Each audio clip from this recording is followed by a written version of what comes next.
اگر ثانیہ نشتر نے استعفیٰ دیا ہے چونکہ تاج حیدر صاحب کا انتقال ہو گیا تھا تو وہ تو دوبارہ نہیں آ سکتے، تو یہ استعفیٰ اگر قبول ہو گیا ہے تو ہو سکتا ہے وہ دوبارہ پھر آ جائیں. یہ منطق تھی. آپ بتائیں مجھے کہ یہ میں نے سینٹ کے سیکریٹریٹ سے کہا بھی ہے کہ اس کو منٹ میں ریکارڈ کریں. یہ جس طرح سے بھی ہو رہا ہے چیئرمین صاحب یہ ٹھیک نہیں ہو رہا. یہ ہاؤس جس طرح سے چلایا جا رہا ہے، جس طرح سے اپوزیشن کو ایک سائڈ پہ کیا جا رہا ہے، ان کے نہ ریزولوشنز ایجنڈے پہ لگتے ہیں، نہ ان کے ایڈجرنمنٹ موشن لگتے ہیں، اور ان کی پک اینڈ چوز ہوتی ہے کہ جو انسٹرومنٹ جو کہ ہم استعمال کرنا چاہتے ہیں، آپ کی اسی ہاؤس کے انسٹرومنٹس ہیں، پارلیمنٹری انسٹرومنٹس ہیں، اس کو کوئی وقت نہیں دی جاتی. دیکھیں اپوزیشن سے اگر آپ کو اتنی وہ ہے اختلاف ہے تو آپ ہمیں باہر نکال دیں، لیکن یہ نہ کریں کہ جی آپ خود ایک سیاسی بیک گراؤنڈ رکھتے ہیں، آپ نے اسپیکر بھی رہے ہوئے ہیں، وزیر اعظم بھی رہے ہوئے ہیں، سارے عہدہ نے اللہ تعالیٰ نے آپ کو دیے ہیں، تو اگر یہ اپوزیشن کے ساتھ اس طرح کا برتاؤ کیا جائے گا تو میرا نہیں خیال ہے کہ یہ ہاؤس اس کو مکمل کہا جا سکتا ہے. ہم نے یہ دیکھا کہ اسی ہاؤس سے آئین کی کتنی شکوں پہ ہم نے وائلیٹ کیا.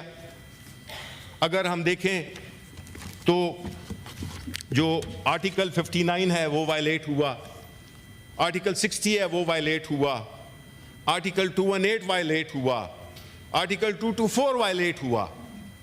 اب اس قسم کی وائلیشنز جس میں کہ ایک ایسے کانسیکوینسز ہیں ان وائلیشنز کے، جس کا کہ چونکہ آپ پچھلی دفعہ تھے نہیں تو اس کا ذکر میں نے کیا تھا کہ اگر الیکشن 6 سال کے لیے منتخب ہوئے ہیں تو جو خیبر پختونخوا کے جو سینیٹرز ہیں وہ اگر آج بھی الیکشن ہو جائے تو ان کی ٹرم 5 سال ہوگی، جبکہ ٹرم 6 سال کی ہے.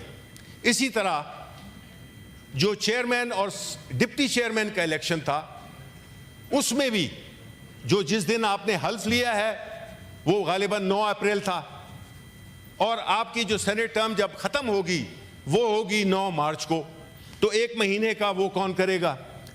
کیا اس کی کیا ارینجمنٹ ہوگی؟ بیکاز دیکھیں آئین کو جب بھی آپ وائلیٹ کرتے ہیں آپ کے لیے ایسی مشکلات پیدا ہوتی ہیں کہ جس کو ہٹانے کے لیے پھر آپ کو مزید غلط کام کرنے پڑتے ہیں. اور قانون سازی قانون شکنی کے ذریعے نہیں ہو سکتی ہے. قانون سازی کے لیے آپ کو قانون کو فالو کرنا ہوگا. آپ یہ نہیں کر سکتے کہ قانون بنانے کے لیے آپ ایک غلط کام کریں، غیر آئینی کام کریں اور ایک ایسا فیصلہ کریں جس سے کہ مشکلات آئیں. اب یہ جو 5 سال کی ٹرم رہ گئی، آئین میں کہاں لکھا ہوا ہے کہ جو خیبر پختونخوا کے جو سینیٹر ہے وہ بھی اگر آج الیکشن ہو جائیں تو اس کی کیسے ٹرم پوری ہوگی 6 سال؟ آئین میں تو یہ لکھا ہوا ہے کہ 6 سال کی ٹرم ہوگی. اب اسی طرح کی جو چیزیں ہیں اس نے ہمارے لیے بڑی مشکلات پیدا کر دی ہیں اور اس کو حل کرنا ہوگا، کیونکہ ہم نے یہ بھی دیکھا اس ہاؤس میں کہ یہاں پہ ووٹنگ ہوئی اور اس کا الیکشن، اس کا نتیجہ چونکہ وہ ہار رہے تھے، گورنمنٹ سائڈ ہار رہی تھی، اس کے ریزلٹس نہیں اناؤنس کیے گئے. اب آپ بتائیں کہ یہ کیسے پھر ممکن ہوگا جس میں کہ آپ کہتے ہیں کہ جی چونکہ میں ہار گیا ہوں تو اس لیے میں اناؤنس ہی نہیں کروں گا، میں وکٹیں لے کے اور گھر چلا جاؤں گا. یہ کیا بات ہوئی؟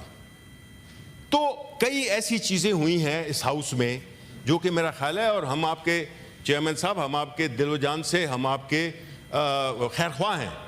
ہم نہیں چاہتے کہ آپ ایک ایسے دور میں where you are seen to be standing on the wrong side of the history. We have a lot of respect for you and you have earned it. You have such a long distinguished career. So all I am trying to say is that it is high time that we should follow Constitution.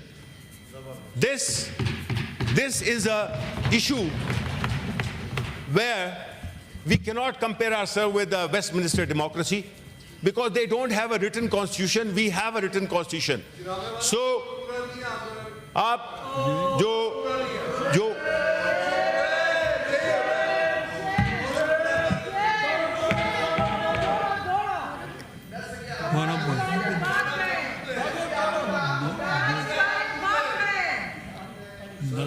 the